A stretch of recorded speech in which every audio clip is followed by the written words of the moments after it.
Let me say this right off the bat. I don't believe in fortune. For many reasons. Structural inequality, homophobia, xenophobia, sexism. But the real reason I don't believe in fortune? Tinder. In 2016, I was very active on Tinder. My 4-year relationship had just ended, and I was struggling to find my footing in Singapore. That was pretty sad and depressed and heartbroken and anxious. I was a real number one catch. So, over the next 12 months, I went on an awkward coffee date with every single queer woman between 30 and 45 within a 35-kilometer radius of Tanjong Pagar.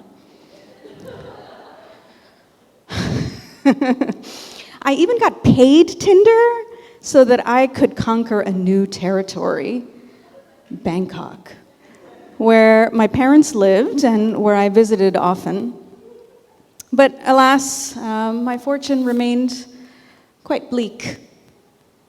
So by the time I matched with Erin, late one night in my childhood bedroom, I was feeling pretty hopeless. And her profile was pretty hopeless. For starters, all three of the images were low res, like grainy.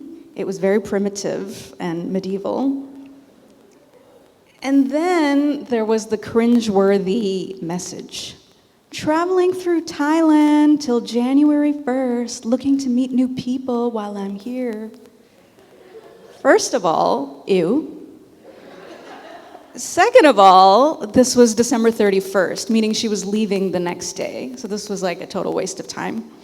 But girl could spell and write incomplete sentences, which anyone who's dated online knows is not a small thing. She asked me what my New Year plans were, and I was not looking forward to being a cultural ambassador to a white tourist on their last night in Asia. So I made her a really unattractive offer. I said, I'm going to be drinking at this bar after midnight, but you should know the traffic is going to be terrible. The taxi drivers will rip you off. I don't know if the train is running. Also, I'm going to be there with my friends, so maybe bring your own friends. I told you, I'm a number one catch. I thought I'd scared her off, but a few minutes later, she texted, if this is an invitation, arguable, I would be inclined to try. So tenacious. So the next night at 2 a.m., I'm already drinking with my friends when I see 3 white tourists sitting in the corner. Thanks to the low-resolution photos, I didn't even know it was her until she stood up and started walking towards me with purpose. I will admit, she was pretty hot. She didn't look like a tourist.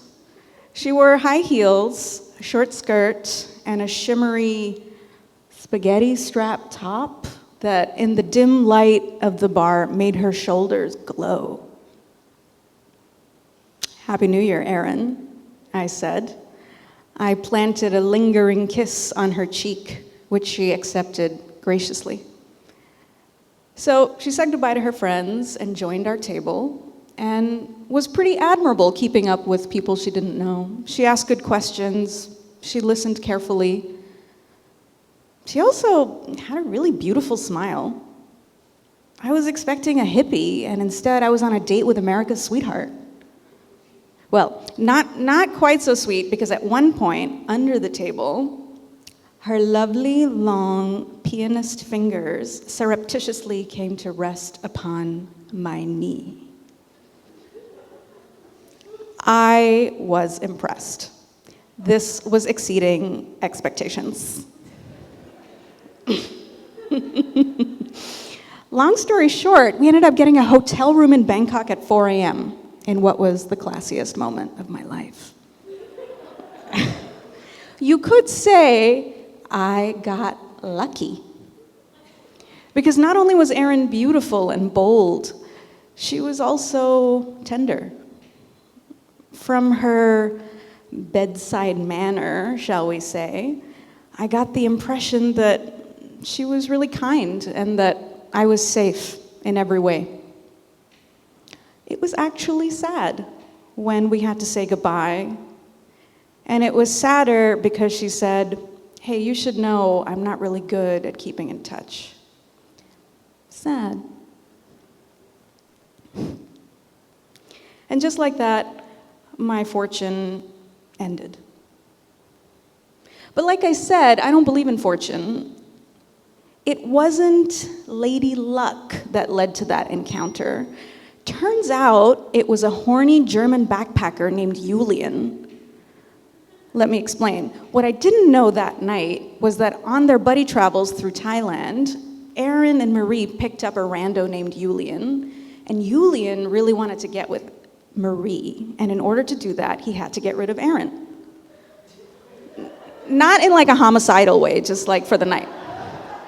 And to his credit, I would have never met this gorgeous woman if Julian hadn't escorted her through the mean streets of Bangkok and left her in a dark alley with a total stranger.